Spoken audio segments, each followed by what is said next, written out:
ಎಲ್ಲಾ ಹಾನಿಯಿಂದ ಕೂದಲನ್ನು ರಕ್ಷಿಸುತ್ತೆ. ಬರೀ Amrit noni reach root premium hair oil.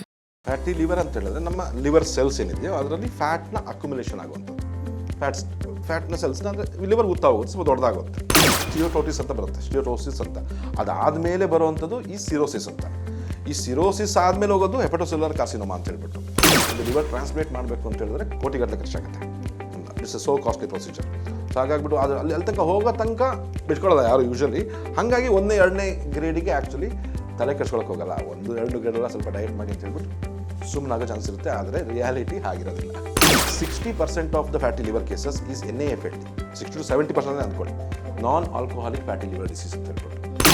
Insulin ಒಂದು ಎಂಥ ಒಂದು ನಟೋರಿಯಸ್ ಆ್ಯಂಡ್ ಡೇಂಜರಸ್ ಹಾರ್ಮೋನ್ ಅಂತ ಹೇಳಿದ್ರೆ ನಮ್ಮ ದೇಹಕ್ಕೆ ಜೀವಕೋಶಗಳಿಗೆ ಸಕ್ಕರೆಯನ್ನು ಕಳಿಸುತ್ತೆ. ಫಸ್ಟು ಎಕ್ಸೆಸಿವ್ ಶುಗರ್ ಏನಿರುತ್ತೋ ಅದನ್ನು ಫ್ಯಾಟಿಗೆ ಕನ್ವರ್ಟ್ ಮಾಡಿಬಿಟ್ಟು ಅದು ತೊಗೊಂಡೋಗಿ ಲಿವರಲ್ಲಿ ಸ್ಟೋರ್ ಮಾಡುತ್ತೆ.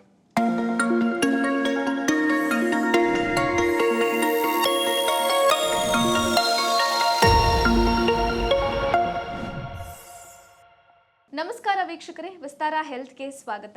ನಾನು ಅಪೇಕ್ಷಾ ಜೈನ್. ನೀವು ಯಾವುದೋ ಟೆಸ್ಟ್ ಮಾಡಿಸ್ಕೊಳ್ಳೋಕೆ ಅಥವಾ ಸ್ಕ್ಯಾನಿಂಗ್ ಮಾಡಿಸ್ಕೊಳ್ಳೋಕೆ ಅಂತ ಹಾಸ್ಪಿಟಲ್ ಹೋಗಿರ್ತೀರಾ. ಏನೋ ಹೊಟ್ಟೆ ಸಮಸ್ಯೆ ಆಗಿರ್ಬೋದು, ಹೊಟ್ಟೆ ನೋವು, ಇನ್ನೊಂದೇನೋ ಆಗಿರುತ್ತೆ.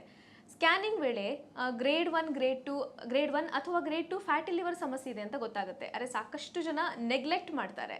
ಹಾಗಿದ್ರೆ ಏನಿದು ಫ್ಯಾಟಿ ಲಿವರ್? ನೆಗ್ಲೆಕ್ಟ್ ಮಾಡಿದ್ರೆ ಏನೇನು ಸಮಸ್ಯೆ ಕಾಣಿಸ್ಕೊಳ್ಳುತ್ತೆ? ಇವೆಲ್ಲದರ ಬಗ್ಗೆ ಮಾಹಿತಿ ನೀಡೋದಕ್ಕೆ ಇವತ್ತಿನ ಕಾರ್ಯಕ್ರಮದಲ್ಲಿ ನಮ್ಮ ಜೊತೆಗಿದ್ದಾರೆ ನ್ಯಾಚುರೋಪತಿ ಹಾಗೂ ಫಂಕ್ಷನಲ್ ಮೆಡಿಸಿನ್ ಎಕ್ಸ್ಪರ್ಟ್ ಆಗಿರುವಂತಹ ಡಾಕ್ಟರ್ ಚಂದ್ರಶೇಖರ್ ಸರ್ಜಾ ಅವರು. ಸರ್ ನಮಸ್ಕಾರ.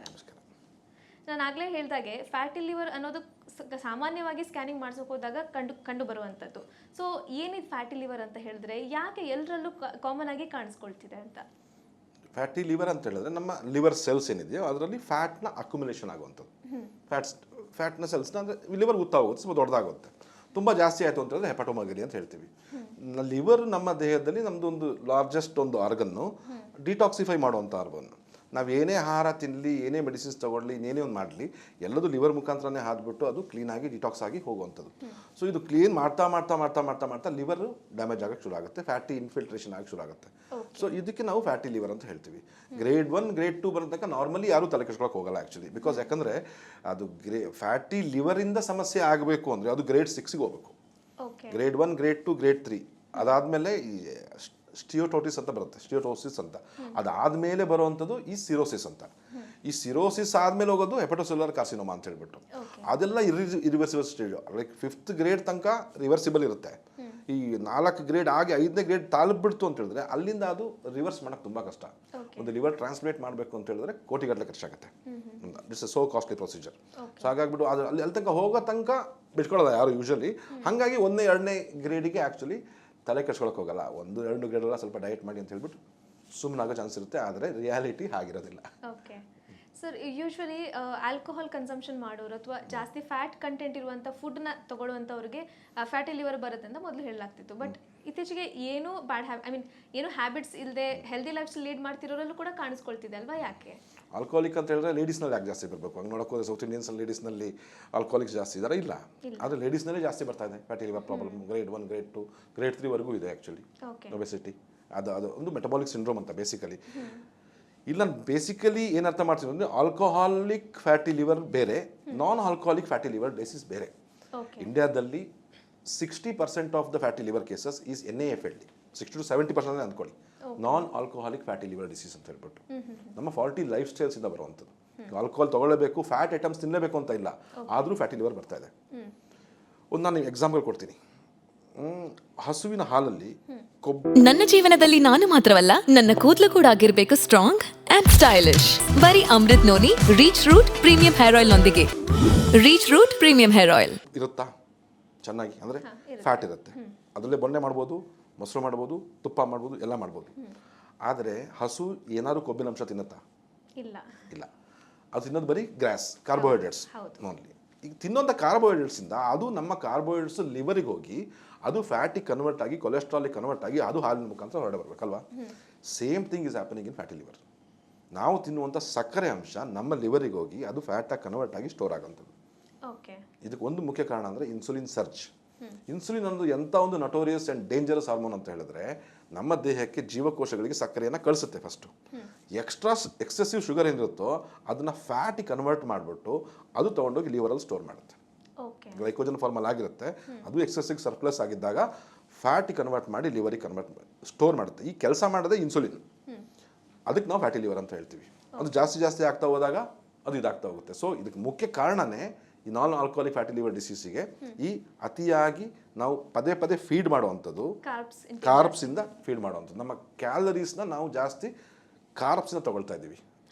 ಅದೇ ಫ್ಯಾಟಿಂದ ತೊಗೊಂಡ್ರೆ, ಪ್ರೋಟೀನ ತೊಗೊಂಡ್ರೆ ಫ್ಯಾಟಿ ಲಿವರ್ ಸಮಸ್ಯೆ ಕಂಪ್ಲೀಟಾಗಿ ರಿವರ್ಸ್ ಮಾಡ್ಬೋದು. ಕೇವಲ 1 ತಿಂಗಳು ಸಾಕು. ಗ್ರೇಡ್ 3 ಇರಲಿ, ಸರಿಯಾಗಿ ಡಯಟ್ ಮಾಡಿದ್ರೆ, ಸರಿಯಾದ ಒಂದು ಅದಕ್ಕೆ ಸಿಗುವಂಥ ಮೆಡಿಸಿನ್ಸು ಮತ್ತು ಅದಕ್ಕೊಂದು ಆರೈಕೆ ಸಿಕ್ಕಿದ್ರೆ 1 ತಿಂಗಳಲ್ಲಿ ಗ್ರೇಡ್ 3 ತನಕ ಇದ್ದಿದ್ದು ಫ್ಯಾಟಿ ಲಿವರ್ ಕೂಡ ರಿವರ್ಸ್ ಆಗ್ಬೋದು. ಸರ್, ಈ ಫ್ಯಾಟಿ ಲಿವರ್ ಸಮಸ್ಯೆಗೆ ಏನೇನು ಪರಿಹಾರಗಳಿವೆ, ಟ್ರೀಟ್ಮೆಂಟ್ಸ್ ಏನೇನಿದೆ, ಮತ್ತು ನಾವು ಹಾಗೆ ಏನು ಡಯಟ್ ಚೇಂಜಸ್ ಮಾಡ್ಕೋಬೇಕಾಗ್ಬೋದು ಅಂತ? ಮೊದಲನೇದು ಚೇಂಜಸ್ ಮಾಡಬೇಕಾಗಿರೋದು ಡಯಟ್.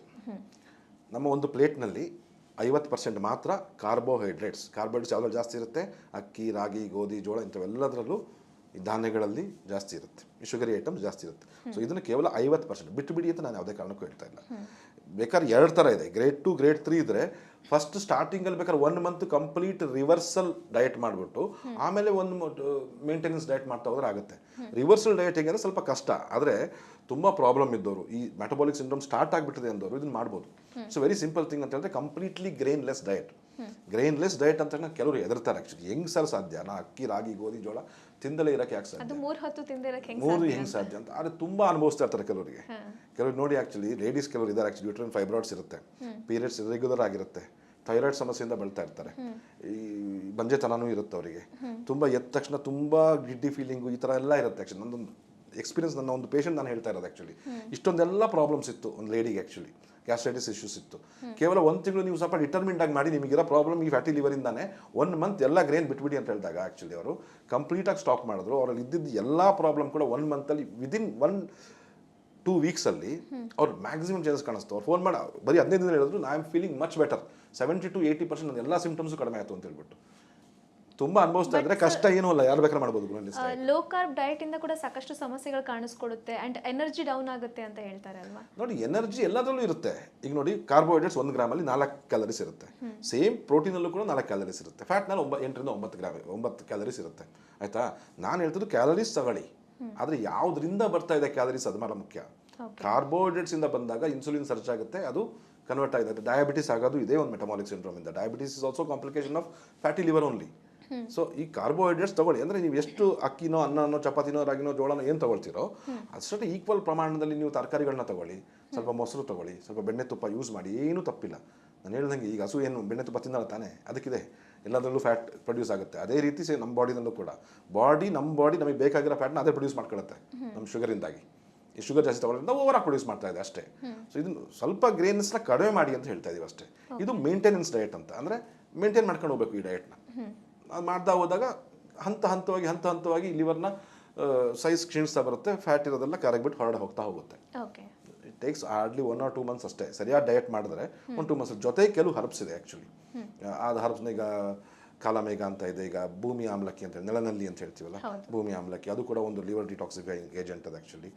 ಈ ಮಿಲ್ಕ್ ತಿಸಲ್ ಅಂತ, ಅದರಲ್ಲೊಂದು ಸಿಲಿಮ್ಯಾರಿನ್ ಅಂತ ಒಂದು ಎಕ್ಸ್ಟ್ರಾಕ್ಟ್ ಬರುತ್ತೆ ಅದರಲ್ಲಿ, ಮಿಲ್ಕ್ ತಿಸಲ್ ಎಕ್ಸ್ಟ್ರಾಕ್ಟ್ ಅಂತ. ಒಳ್ಳೆ ಕ್ವಾಲಿಟಿಯ ಮಿಲ್ಕ್ ತಿಸಲ್ ಗೂಗಲ್ ಮಾಡಿದ್ರೆ ಎಲ್ಲ ಕಡೆ ಸಿಗುತ್ತೆ ನಿಮಗೆ. Milk thistle extract, scientifically proven.